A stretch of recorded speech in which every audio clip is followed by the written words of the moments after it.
Hello, today I'm doing some simple bag mending. As always, if you like this video and want to see more, please don't forget to like and subscribe if you haven't already. So today I've got a couple of different repairs. So the first one is this denim bag that I made a while ago. As you can see, I've made it from an old pair of jeans, just literally cut a bit below the top section, stitched it together, just essentially hemmed the bottom. And I've used an old belt that was broken, just cut it off a bit and added that just to gather it around a bit, and with some of the length of the rest of the jeans made a handle. I haven't used this bag for ages just because it has been damaged and I know I need to repair it. It's not actually that bad.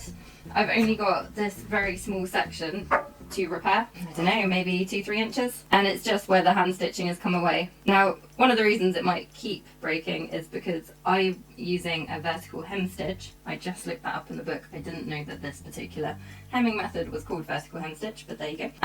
It might be that a different stitch would reinforce it a lot better. However, I'm going to stick with vertical hem stitch for now, just because I like the finish. You can't really see the stitches, or they're not that obvious on the inside, and I can't really stitch all the way through unless I want it to show. Although saying that, the belt does hide it, and I could potentially get the stitching close to the top stitching on the outside. So actually saying that, maybe in future I might repair it a different way, but for this time I'm just going to do a simple vertical hem stitch. The other one that I need to repair is a shop bought bag. It's these sea salt bags. So I've got two here, but I can't actually see the problem with one of them. I wasn't sure what the problem was with this one, but then I saw that I'd put some quilting clips to secure one of the handles here. So essentially what I'm going to do on this one is machine stitch it back in place. But I might also do a bit of overlocking, because as you might have noticed, if you've got one of these bags yourselves, it just frays so much because the bag doesn't come overlocked. None of the seams are hemmed. They are turned over at the top, but yeah, this sort of starts happening with these bags. And they're really good bags, they're really useful, they're very substantial, and it's a really thick weighted fabric, but they do fall apart quite quickly because I think the stitches are quite wide and there's no overlocking in it. So I'm going to begin with hand stitching the bag that I made. I might try and secure off the end that has fallen away, so I think there's just about enough of an edge here. So I'm just gonna go in and try and knot it if I can. Just try and do that a second time to reinforce it. That original one should now tuck in and be hidden. Right, so I've got just about enough red thread here from a recent project. So to begin with, I'm just going to cut off a shortish length, no longer than my arm. I was really saying that. I've got quite long arms, so I could probably do shorter. Just tie a knot in one end. Okay, so I've just attached it. So with vertical hem stitch, starting from the fabric end, you catch the top section, and because this is really thick, I don't need to catch it per se, but if you were hemming a garment and you didn't want it to show on the front side, you would just catch a bit of it so that it wouldn't show. Then I'm going along a bit and going back down to the lining, drawing it through, then going back up to the denim side and repeating, so then the only bit visible is a short little vertical stitch, which I guess is why it's called vertical hem stitch, and so it's just that tiny bit that's on display, and the diagonal stitch down is hidden. So yeah, it's just one of those tasks that I just haven't got round to. Yeah, it's so simple really, probably going to take me 10 minutes, so especially because I didn't realise how little there was to fix here. I'll probably just check the rest of the bag in a second, just in case I have missed something else, in case there was a reason. Yeah, see, I've cut off way too much thread for that section. So I'm pretty much done, so what I'm going to do is just loop it through tie a couple of knots, and then I'll tuck it in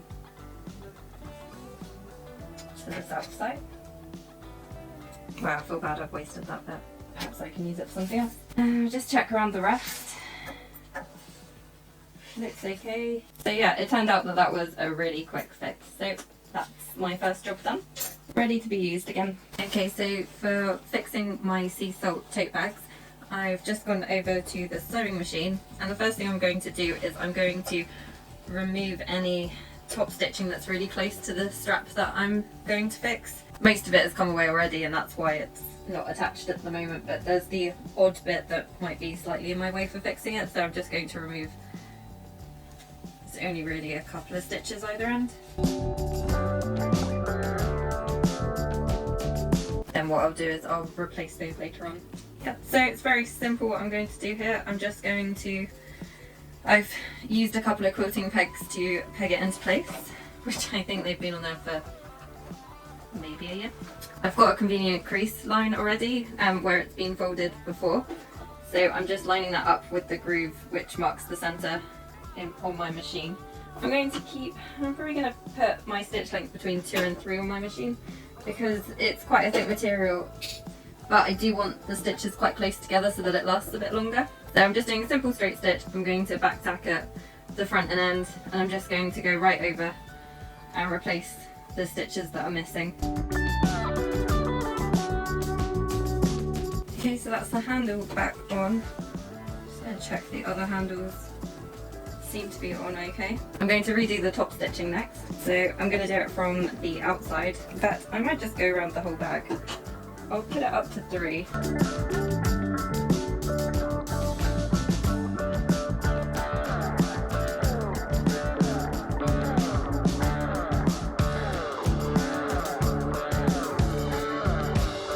So hopefully going around and doing the top stitching again might extend the life of the other parts of the handle where it attaches to the bag.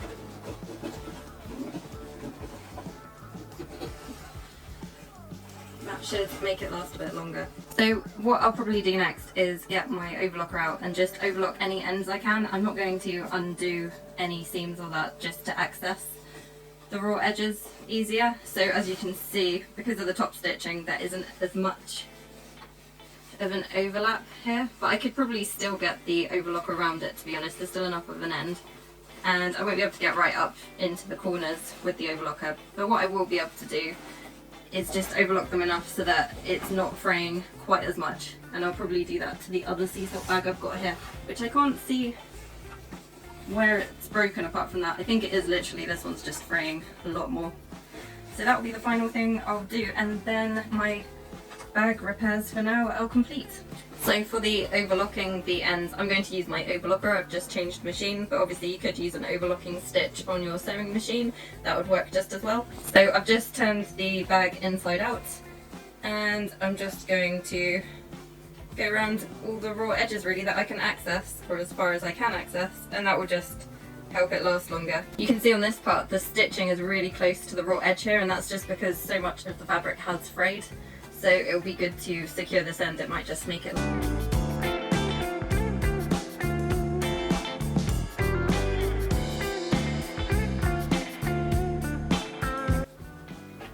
Okay, so I found this top section, the bit at the top, there's essentially almost like a facing on the inside of the bag. At the top where the handles are, as they're sandwiched in between. I found that this is a bit too tight, the raw hem that I can see here, so what I'm just going to do is just trim all the really frayed edges, but because there is that top stitched side, that should prevent it from completely disintegrating. However, obviously what you could do is you could unpick all the top stitching, then overlock the ends. That would be the best thing to do, but see, I don't really want to undo it too much. I want to get it back in use as soon as possible, but I think that will be enough overlocking on it anyway to get a lot of use out of it. Then perhaps when I do have a bit more time I can always come back to it and work on that section But yeah, I'm pretty happy with that. Oh, there's another end. So yeah, all the inside seams of the bag are now overlocked because sea salt don't do that. It's one of them done. I'm just going to, I've got the other one down here, I'm just going to overlock the ends in this one as well.